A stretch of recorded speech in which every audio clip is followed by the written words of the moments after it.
Hello! Welcome to Friend Diagram, the podcast where two friends catch up and find common ground between their favorite media. I'm Remy. I'm Kat, and today we'll be comparing notes on Watchmen and Our Flag Means Death. Warning, spoilers ahead. All right, yay! Okay, this is our fifth episode? I think it's our fifth. Yay! Pretty sure it's our fifth. This is our fifth episode. How was your week? It was good. It's been very, very busy at work. I've been swamped, but it's felt better to feel like I'm making real progress now. Yeah. Since I started this new job back in January of this year, a few months ago, it's been, a whole process trying to get my projects going, and I feel like I'm like slammed because I now have like the opportunity to work on all the things I need to, which is good in some ways, but overwhelming in others. So yeah, hitting your I've stride. just been hitting my stride, making progress, doing what I can, and just dealing with the outside world as well, and watching Our Flag Means Death. Things. And watching Our Flag Means Death. It's been, oh my god, what a light in my life in these dark times. I love it when you describe things as pure serotonin, because pure serotonin. I know it's going to be good. How was your week? My week was good. I guess work's been pretty quiet. Yeah, it's just been really uneventful. I've been working long hours, getting things up and running. I'm also feeling like I'm in a place where things are starting to really ramp up. And so that's been both stressful and very encouraging. But yeah, things have been going well. Cool. Yeah. What's your favorite piece of media this week? So my favorite piece of media this week is called Watchmen. And I kind of missed the boat on this one. It's a film. So this is originally a graphic novel written by... That's Alan Moore, right?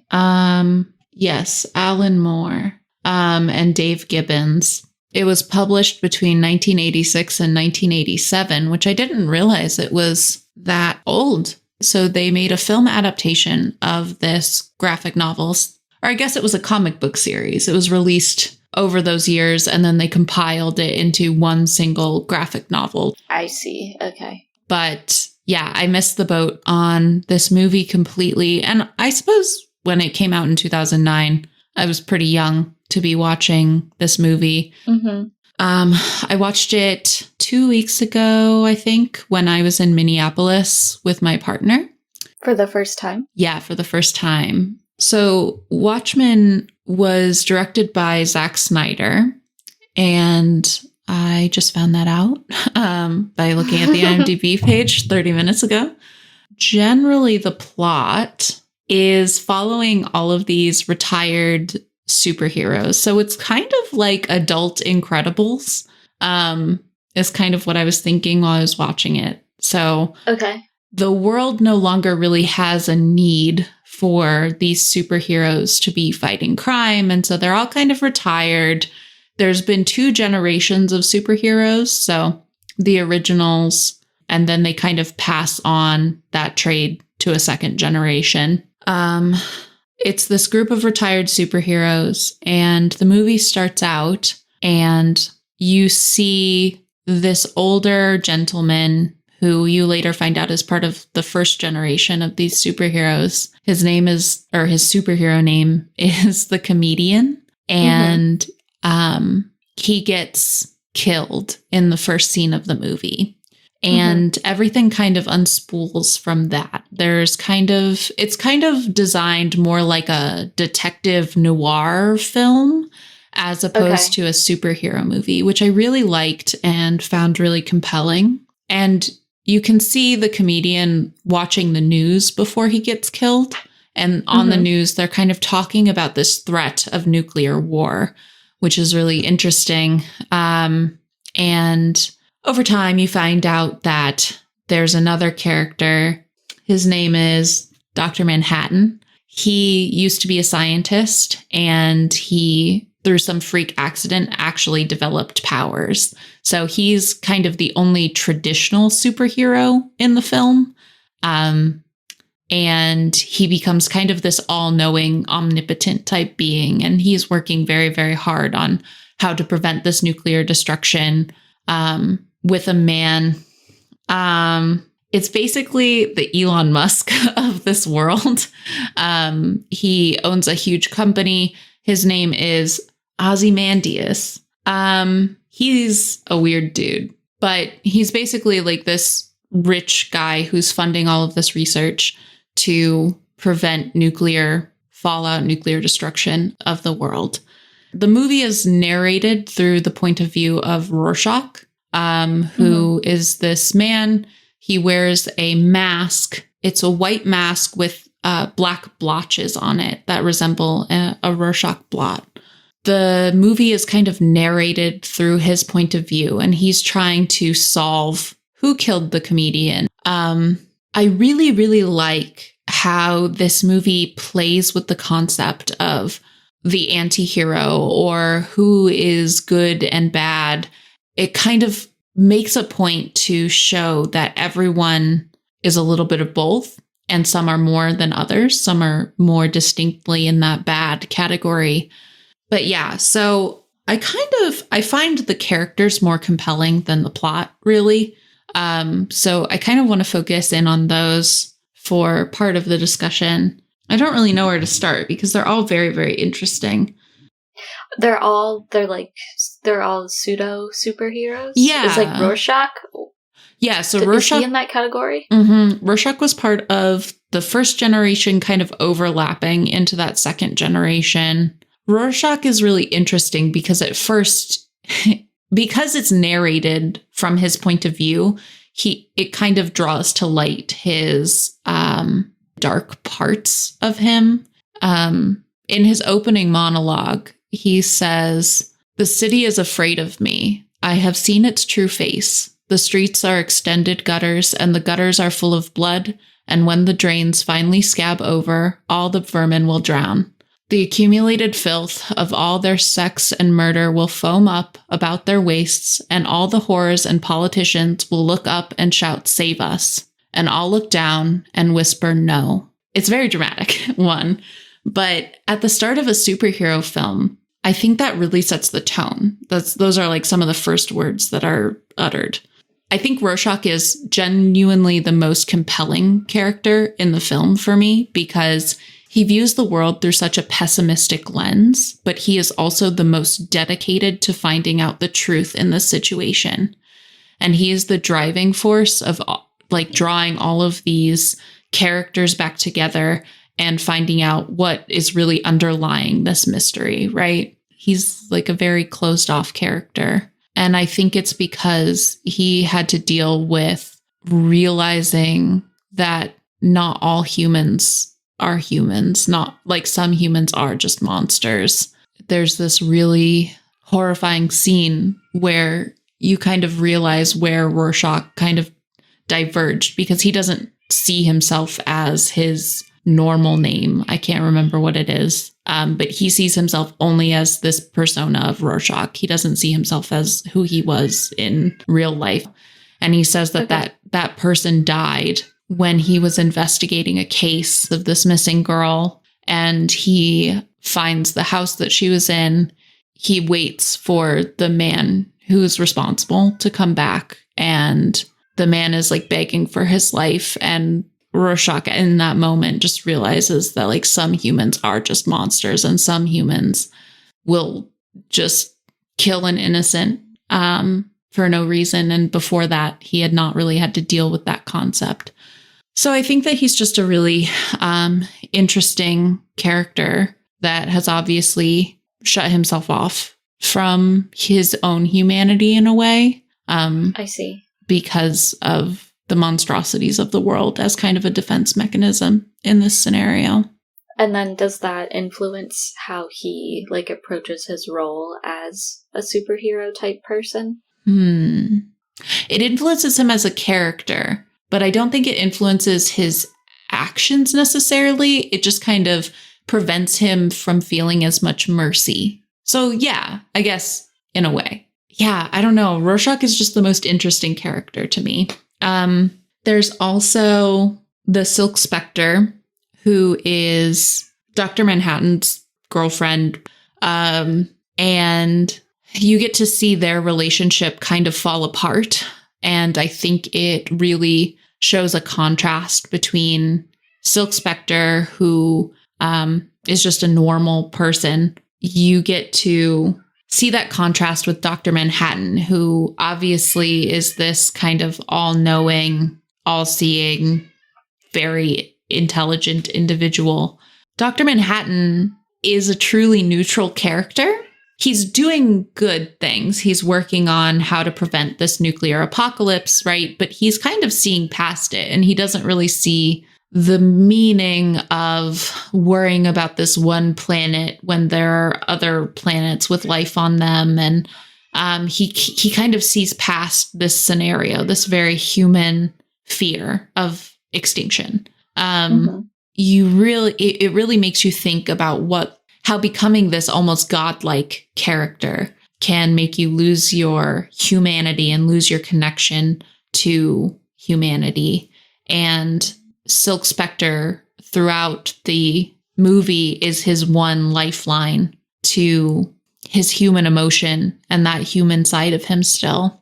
So their relationship kind of falls apart. She's unsatisfied in the relationship, and he has no emotion. Like, she leaves and he just goes back to work. Obviously, he's melancholy and he still is experiencing that, but there's no, I'm going to run after her and prove to her that she matters. And it's in this time that he becomes extremely vulnerable to the pressures that are being put on him once she leaves. And he starts being manipulated by Ozymandias. Ozymandias has this overarching plan to frame a major catastrophe on Dr. Manhattan and unite the world against this one common enemy. And so he plays on this vulnerability. He makes Dr. Manhattan think that he had given his ex-girlfriend cancer from just the proximity to him. It's just this really traumatic experience for him. So he runs away basically to Mars. And when he comes back, there are all of these explosions, I guess. That's the best way to think of it. It mimics his superpower. And through this, the world avoids nuclear war.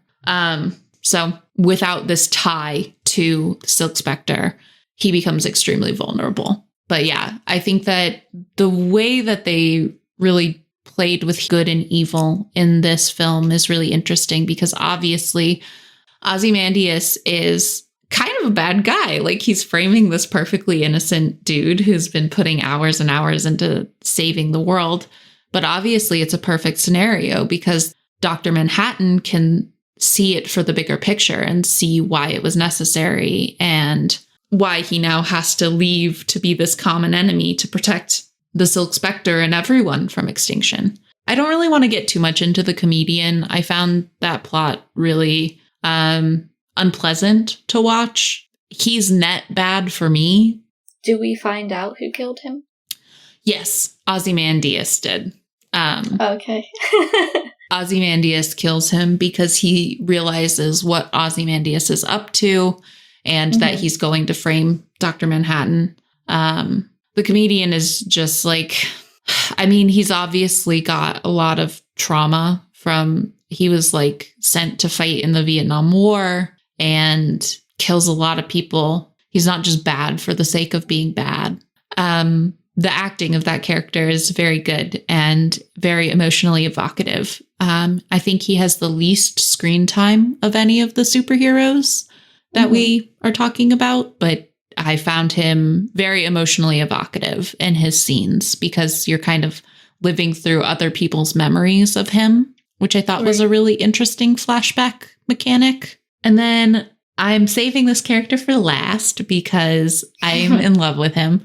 So obviously Night Owl is almost as central to the plot as Rorschach, because what's his deal? Night Owl's deal? Yeah. In what way? I only got really vague notions of that superhero from the miniseries, so it was that like makes definitely me so one. Sad. Oh, I'm sorry. I don't want to watch it. You should watch it. I'm kidding. But if he's not central to the plot, I'm gonna be sad. He's definitely not. That's bad news. He's the best character. I would say that this character is the most net good. He is the most net good, and Silk Spectre is right behind him. She's just a very human character. She has very human desires, and so she's as good as your average good person, I would say. And Night Owl is especially good.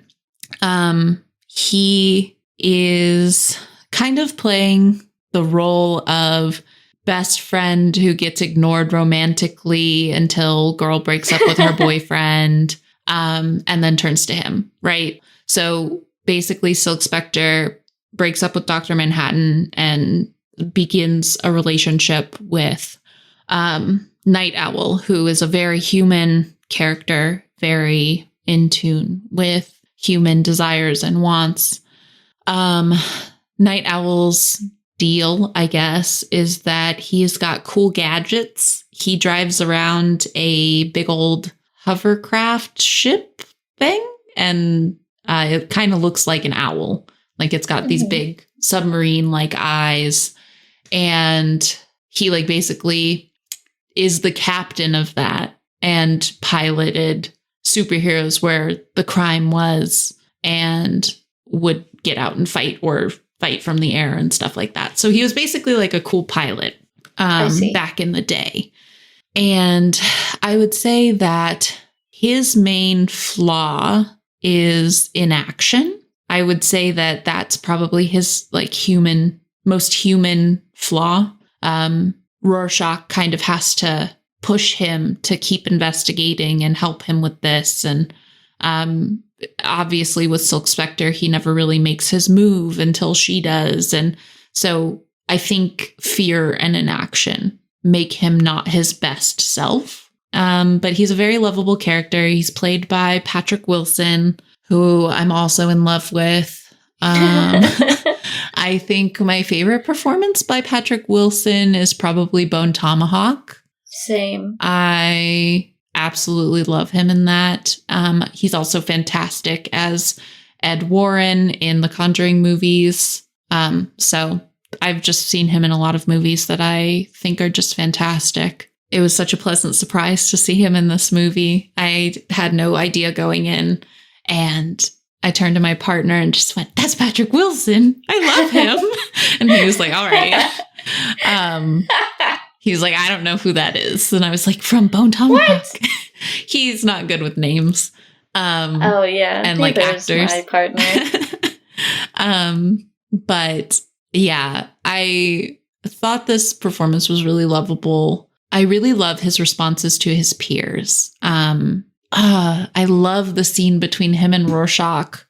I should have looked this up too. Night Owl.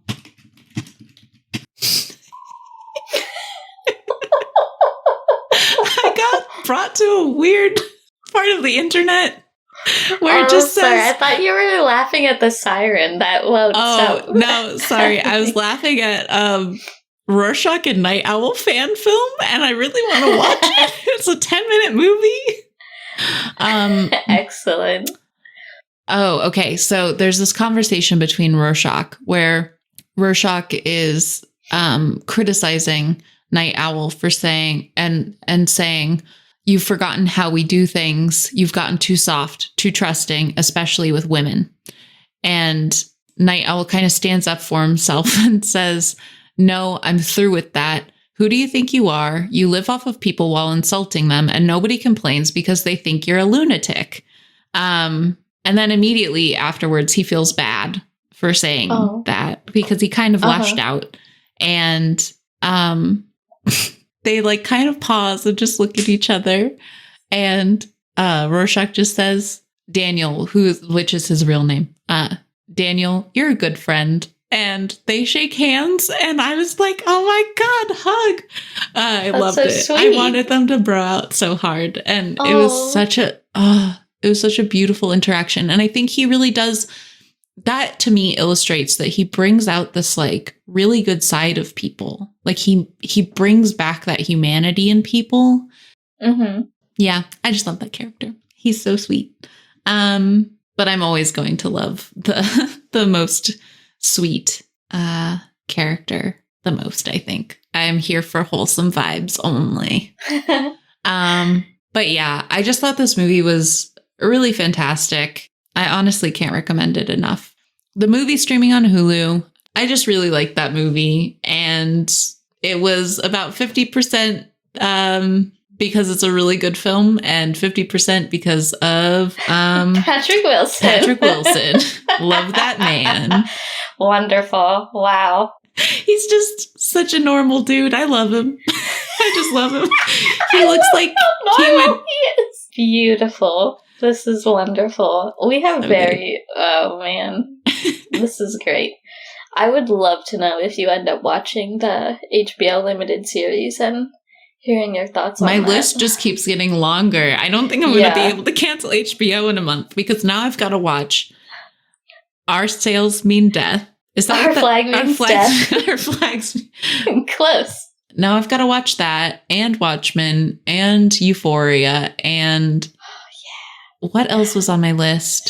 So much good stuff for you. I know. I am not going to be able to cancel it, but that's fine. All right. Well, let me tell you what I think you should use it for. Okay. Immediately. Okay. Right after this, hang up the call. Immediately start watching this. It's all I want is to talk to someone about this show. Okay. Like, I would love for you to watch it because I think you'll be into it, especially if you're really feeling the wholesome vibes zone. Any show that is pitched to me as pure serotonin is beautiful because I hate anything that's going to make me feel anxious. Like the reason I've put off watching Euphoria so long is because I 100% know that show's going to make me feel feelings. Yes. Oh, big feelings. Yeah. Big time. Yeah. So no, that's the perfect segue into why Our Flag Means Death is my piece of media this week. Mm-hmm. It's an HBO Max original that just came out a couple months ago. And it is, I mean, we are living in the golden age of television, as people say. Mm-hmm. And now that we are on the other side of many of the production halts for TV and movies, a lot of series are coming out right now on all of the streaming platforms, and there's just so many things that you can be watching, and many of them are in my typical wheelhouse. Like, there's shit coming out right now that it's like they, had this checklist of, things Remy likes in a series and just like mix and mashed them all together, like Severance and Outer Range and Under the Banner of Heaven. Like, these are all good, awesome shows that are out right now, but I'm going through them very slowly because they're oftentimes very dark and dense, and I can only take so much of that at once, even though it's like my favorite thing. So I was so relieved to find Our Flag Means Death as just this beacon of levity in my life that is so rewatchable. I've already watched it like 3 times already. Oh my God. And it just How fucking many episodes are there? There's 10 episodes. They run about 35-ish minutes each, so they're a quick watch. And this is a series about a crew of pirates, and it's a comedy series created by David Jenkins, and I wasn't sure what to make of it at first. When I saw the trailer, I knew I wanted to check it out because I saw that Taika Waititi was involved, and I'm a huge fan of his, both as a actor, but also as like a screenwriter and particularly as a director. Was he involved in the writing of this or directing? He's an executive producer, and he directed the pilot. Okay. I'm not sure if he directed other episodes as well. I don't remember offhand, but he was involved in the production side and starred in it as one of the leads. And so he's one of those people in Hollywood where if his name is attached to a project, it's an immediate yes for me. Like, I don't need to know the premise or anything else. If his name is involved, I'm in. So, but interestingly, he doesn't show up in the series until like the very end of the 3rd episode. And so I had an experience that I often have in series that I love, in that there was like a slow start for me, where for the first couple of episodes, I was just trying to grasp, what was going on and what the characters were like. And I was like, I don't know if this is working for me. But with time and patience and finding out like one small piece of information about what the future of the plot held, I was like, oh yeah, I'm gonna keep watching this because I want to see this come to fruition. And basically the piece of information that is a spoiler, but the best kind of spoiler because it makes you want to watch, is that it's a love story. This whole fucking series is a love story. I love a love story. Oh my god. Kat, this is the best romance of the year. It's so fucking delightful and good. I can't wait to come back around to this when we do our like top 5 chemistry episode. Yes. I'm really excited about that. It's the top of my list. Holy shit. Okay, so let me give you the breakdown of the context. So basically, the premise is that you're following this main pirate captain. Steed Bonnet is his name, and he goes by the moniker the Gentleman Pirate. And he's played by Rhys Darby, and his deal is that he was this, like, wealthy landowner, like, landed gentry in Barbados in, like, 1717, the golden age of piracy. And he decided to leave his life of, luxury in order to become a pirate captain. And you're following him and his crew throughout the series. And it's really interesting in that his approach to being a pirate captain is sort of what really makes him stand out, because he's not only coming from a place of complete inexperience in all things piracy and violence and seamanship and whatever else you need to know to be a successful pirate, but he is also coming to it with a people positive management style and a growth mindset. We're a solutions-based team. He's basically the Ted Lasso of the seas, where it's like a complete fish out of water.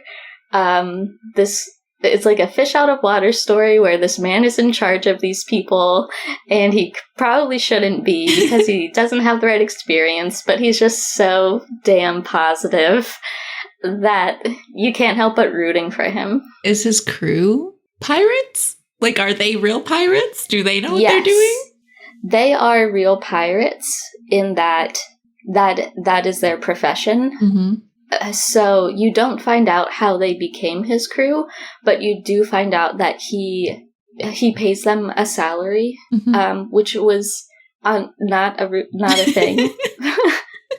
I'm so excited for other pirate crews. Sold in the first 5 minutes of this. Yeah, and so you the first few episodes is you seeing him just be truly not cut out for piracy and leadership, and within the first episode, the crew wants to mutiny because he is just so bad at what he's doing. Oh, no. And over the course of the season, though, you see this this appreciation grow for him as a leader, both in terms of how he grows as a pirate captain, but also in how each of the crew members grow to appreciate a people-positive management style. Oh god, it's just so good. And I should say, there are so many likable characters. The crew is great. The cast is excellent.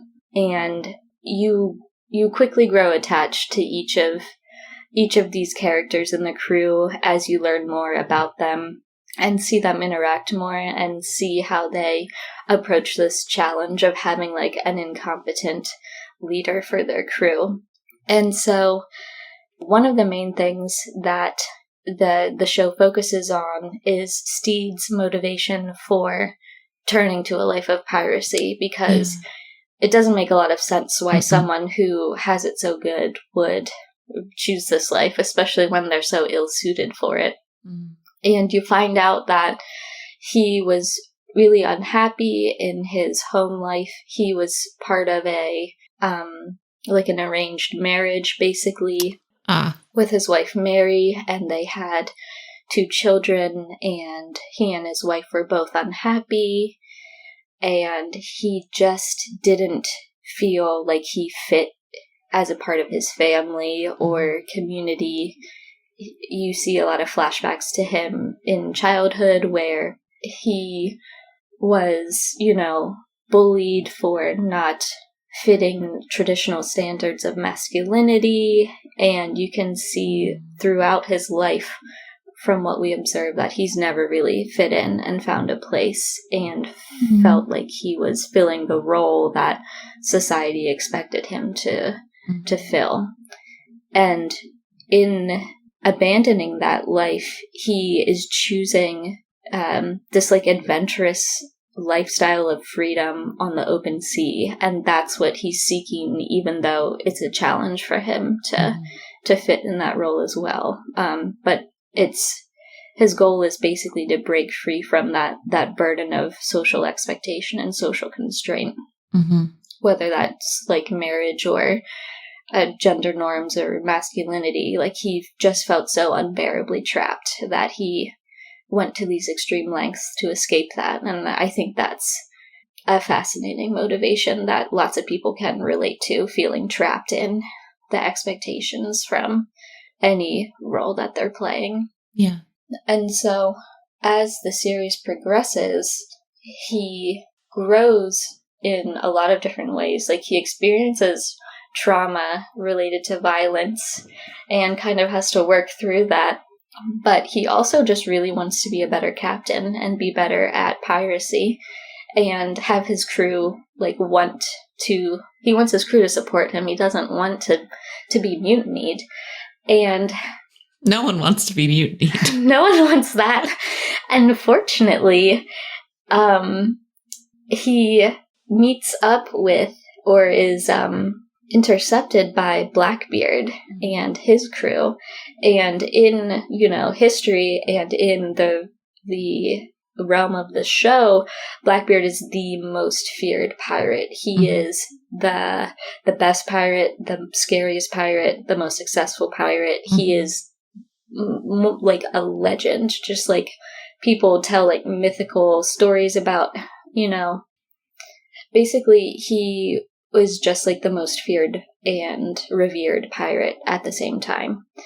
And in the show, Blackbeard is played by Taika Waititi, and he sort of teams up with Steve Bonnet to show him the ways of piracy and help him be more successful in his goals. And, leading his crew, he tells them all these lessons that Steed just has no idea about. And in turn, Steed teaches Blackbeard more things about high society, I suppose, because you find out through Blackbeard's story that he's become, he also feels very trapped in his role of having to be this legendary pirate captain who just carries out extreme violence and always is successful. And he's become bored and trapped and sort of despairing in that role that has been cast for him. And so when he encounters Stede Bonnet, he becomes fascinated by Stede's unabashed love for luxury and luxury items and fine fabrics and outfits and just like high society fare. And so they have like an exchange of information where they're both learning about these lifestyles that they have no experience with, and they're both just so eager to learn from one another about these things, and they just have a really earnest and non-ego-driven interest in learning more and expanding their sense of self because they have a genuine interest in these new ideas and topics. And I just love that that attitude of like leaving your ego and leaving your preconceived notions of masculinity and learning about, summer linens. It's just it's just so pleasing and fantastic. And through this exchange of information, you see them bonding. And the original plan that Stede doesn't know about is that Blackbeard, also known as Ed or Edward Teach, born on a beach, he his original plan when he first meets Stede is to sort of do the scheme where he murders Stede and changes his identity so that Blackbeard becomes Stede and everyone thinks Blackbeard is dead, and that will free him from that role. So his original plan is to like take over Stede's crew and leave the identity of Blackbeard behind because it's become so restrictive. But it's a love story, so that doesn't go according to plan. No. And God, the best thing about the fact that this is a love story between Blackbeard and Stede Bonnet is that it's like such a small number of episodes that they're both in, but the progression of their relationship is paced perfectly for my tastes, in that it is very subtle for a very long time. And it's just like when like a lingering glance is your only indication, but you just feel in your heart that it's right. It's so satisfying. Like they're just like a simple exchange of words is the only indication you have in many scenes, but they are my favorite scenes. They're my favorite scenes. There's one scene, I think, it's at the end of episode 4. I think episodes 4 and 5 are my favorite. And Stede and Ed have an exchange where Steve shows Ed how to wear a pocket square. And he tells him that he wears fine things well. And it's my favorite part of the entire series. It's the peak of romance. It's beautiful and I love it. And it's good too, because it's the classic will they won't they trope, in that the subtlety is so slow burn that you really don't know if they will. But because this is like a gay relationship, a lot of people were worried that it would just be like queer baiting, in that it would seem as though these two male characters might have romantic feelings, but in the end, like, that's not the direction things would go in. And so, from what I understand, the show has been very, very much embraced by the LGBTQ plus community because it is not that. Because it is a love story. Yay! And it's more than one love story. There's several. There's more than one will they, won't they relationship, which is great. The more the merrier. Like, I'll take them all. But then there's, like, also just open relationships that are just, normal. And I think people are just really pleased with that representation, in that it's about the love. Yeah. It's so good. And it's about just mutual admiration and mutual learning. And God, the growth that these people go through is just so satisfying, and it's so wholesome, and it's so fun to watch. Yeah. Yeah. I mean, it's really rare for a queer relationship to be at the forefront of any type of film series. And I have also heard that the LGBTQ plus community is very excited about this series. And I think that representation is so important. And I think that that's really coming to fruition. Like, I think people are really starting to prioritize that. And I think that the positive reception of this series will really continue to push that forward. Yeah. And what I really like about it is it just seems so natural. Like, yes. It's and that's what it should be. Seamless. Yeah. Yeah. That's what it should be, because it's yeah. Oh, yeah. Exactly. You know what I mean. And there's a lot of content you can watch on YouTube about people from that community explaining why they think the show is a great representation. And one specific YouTuber of note, I want to point out Rowan Ellis. She had a really great video essay on LGBTQ plus representation in Our Flag Means Death. So do check out her video about this if you want to hear more. She has very comprehensive thoughts about it, and I highly recommend it. But yeah, it's like, I don't know, all the characters, I love them so much. I love Stephen Blackbeard and Stephen Ed. It's so good. But yeah, it's just so pure. Like, when people actually value learning things from one another without coming from a place of judgment, like, that's such a good feeling. And people loving each other for who they really are, and like celebrating their differences in a genuine way. It's like the peak of wholesomeness. And something that's really interesting is that this is like taking place circa 1717, but like, there's a lot of anachronistic language and music and wardrobe in the show, meaning, like, you're not watching a historical fiction.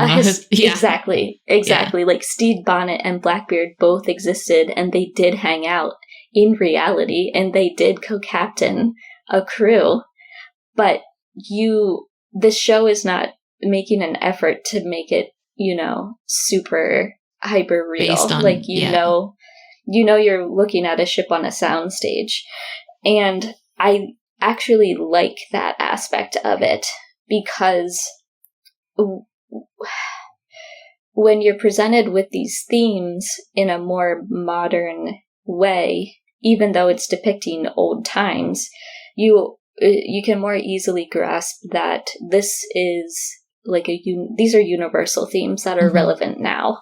They're not specific to pirates in the 1700s. You know what I mean? So I don't know if some people might not like that, but I think it completely serves like the purpose of the show, in that these are contemporary and relevant ideas.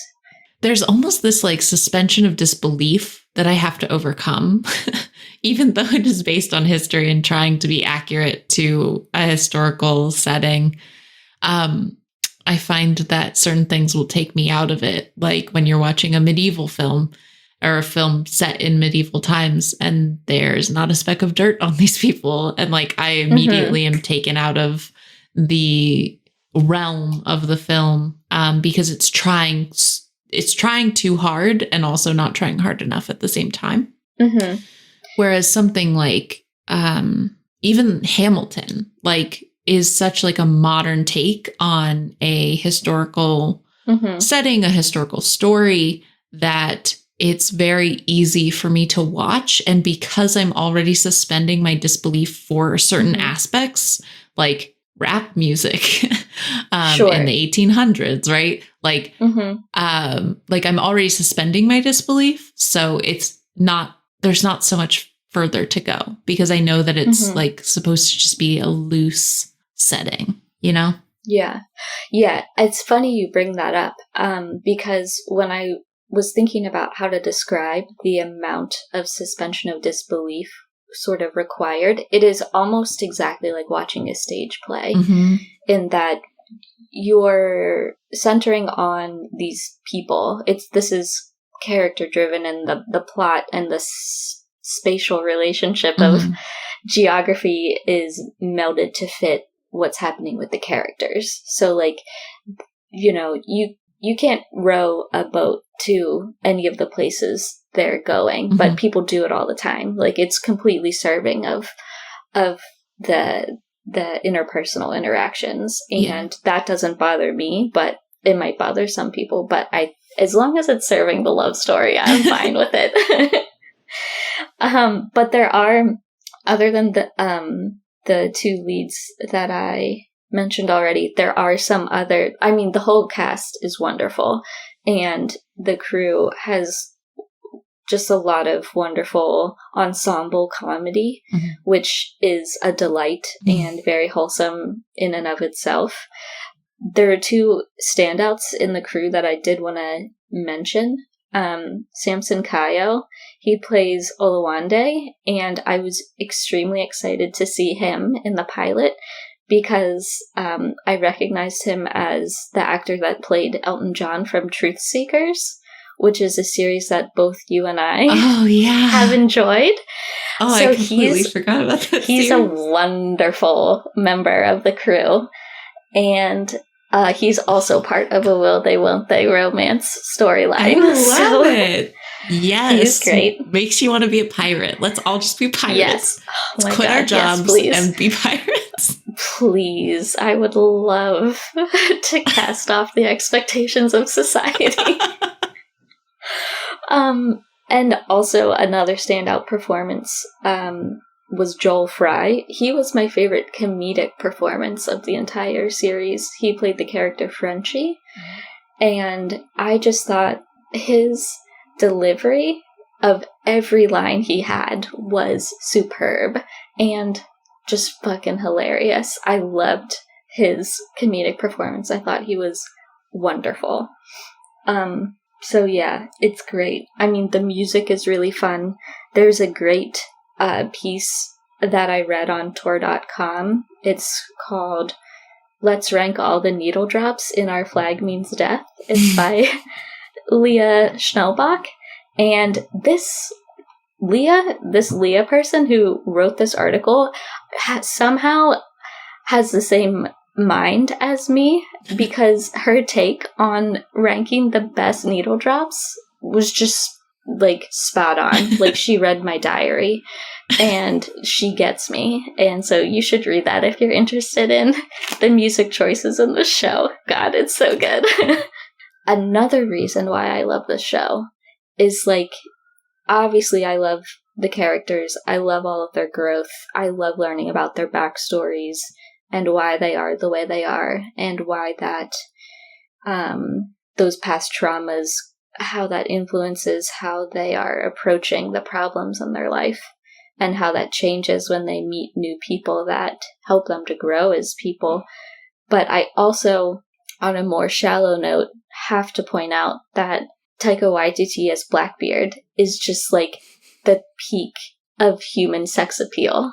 It's like, we've peaked. We found it. It's him. All right. Yeah. I gotta Google some pics now. You have to. I'm the super hair, excited. the beard, the outfit, the tattoos, the attitude, just the accent, the whole thing. Here's my desire, is that we take a page out of Chris Ryan and Annie Greenwald's notebook over at The Watch, and I think we should have a belt in that. Over at The Watch, they have, the belt that they talk about for when a series is just like the most popular and the buzziest, and it's the series that's winning at that time. It's like the World Champion Series. I think we should have a belt for sex appeal. And both of us can have our each respective belt, because everyone can get a belt. Okay. That's good. Everyone has a belt. Everyone has a belt to give out. Everyone has a belt. Blackbeard has my belt right now. Blackbeard holds the belt, hands down. He might keep it forever. Who knows? Man, I was not Patrick expecting Wilson the can beard. have your belt. It's fucking amazing. Oh, I love You this gotta watch tender this caress show. of the beard. I'm so here for it. There's like Dude. this picture where he's like, and I'm like, Yeah. touch my face like that. You have to watch it, I'm so or I'll excited. be so upset. Oh my God. I think I You might have actually to start watch right it. after this. I would love it if you did. Oh my God. And then you can come back and listen to this conversation, and you can tell me if you agree with some of my top 4 favorite moments, I'm which is so really just my excited. favorite pieces of dialogue. Let me run them down for you. Okay. Just for posterity, I want to get it out there. If you've seen this series, tell me if these are also your favorite parts. I love it when I just love the part where he says, Edward Teach, born on a beach. I think that in my brain upwards of 20 to 30 times a day. I say it out loud to myself several times a day. I'll never stop thinking about that. I don't know why. It's just so good. I love it I love the cakes with Nana line. That's the best. That's probably my favorite improvised line. I don't know. It's hard to tell what's improvised and not. Yeah. Speaking of, God, the other just best slow burn romance part is the conversation about Blackbeard's Bar and Grill, aka Snake Snack. It's the peak of dialogue. It's so good. Peak of dialogue. It's so good. And then, of course, I already mentioned You Wear Fine Things Well. The peak of romance. There's many peaks in this show. Yeah. So it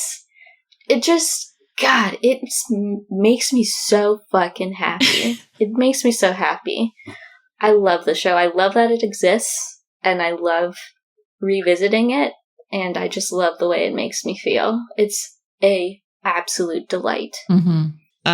This is like right up my alley. It's the type of show that's only going to make me feel good, happy, positive emotions for the most part. Yes. At the very least. Yeah. And I'm thrilled about it. I've been really wanting to watch something that's not Love Island and has a little bit more meat on the bones. So I'm really excited about this. I could not recommend it more. Should we move into our overlap section? Yeah. What's our friend diagram? Our friend diagram.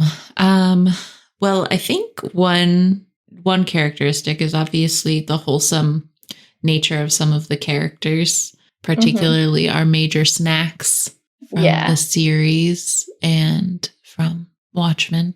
Obviously, Night Owl is very good. Yeah, I guess I didn't communicate this as much in my description because I was so caught up in all of the highlights, but there is definitely a range of, like, everyone on the show, Our Flag Means Death, falls on some spectrum of good to bad, in that there are definitely villains that are working against, the more wholesome people like Stede Bonnet. But even Stede, like, he is involved in acts of violence, whether they're intentional or not. And so every single person on the show, because they are pirates involved in piracy, they are doing things that by modern standards would be, definitely criminalized. And it's interesting because you're on a pirate scale of violence. Like, you have to be really overboard to be a really bad person. Yeah. And so it's you're still operating completely in that gray area of, whoever's doing the least amount of violence with the least amount of bad intentions is the best, most good character. But there's still Yeah. They're still doing crimes the whole time. So They're still doing great. crimes. We love a crime here. We do. We love, yeah. I don't want to condone crime, actually. Crimes for love. Yeah, like pretty nonviolent crimes would be okay. Nonviolent crimes for love. Unless you're a pirate, in which case violent crimes for love is fine. I have very little qualms about that. Because most of you are probably not pirates. Yeah. Yeah. Don't be violent. I don't want count to me out. I think we should all be pirates. How can we get a ship? We have to be rich. Or we steal one. Can you think of any other overlaps?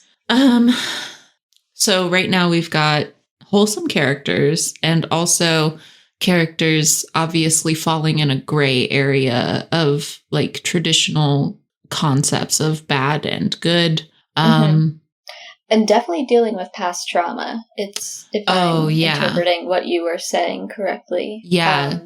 There's definitely a lot of trauma-based processing that I feel like is going on. Yeah. And for such a comedy-based series, Our Flag Means Death definitely gives you, people's backstories in terms of violence that they've witnessed or been a part of and how that has informed them as adults and influences the way they move through the world and do things. So I liked that wasn't ignored. And processing trauma is a recurring theme in the show. Towards the end of the season, Steed kind of makes a decision where he has to go back and fix some mistakes he's made with his family before he can move forward with his life in piracy. And I think it was something I really liked in the larger context of the show, in that he had that lingering guilt about the decision he made to leave his family and sort of kind of understood that he needed to absolve that guilt and make things right before he could really truly embrace his new life. Yeah. And sort of shed that baggage. And I think that instead of just repressing and running from that type of guilt and actually dealing with it directly before you move on is an important approach to think about. Yeah, definitely. I'm so excited about watching that show. I would love it if you watched it. I'm gonna do it. Then I'll send you all my favorite YouTube compilations afterwards, after you've seen it all. There's so many. Like YouTube compilations of what?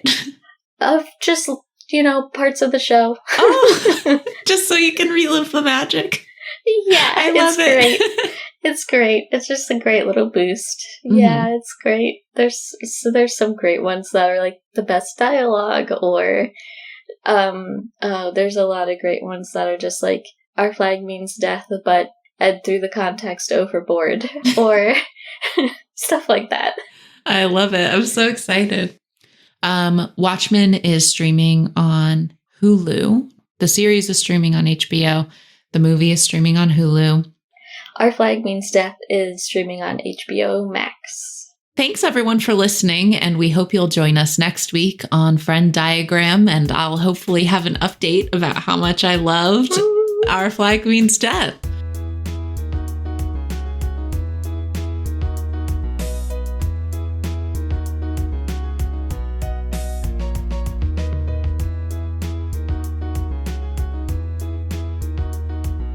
Thanks for joining us this week on Friend Diagram. Thank you to Tyler Seek for the creation of our intro and outro music. Did you take any of our recommendations?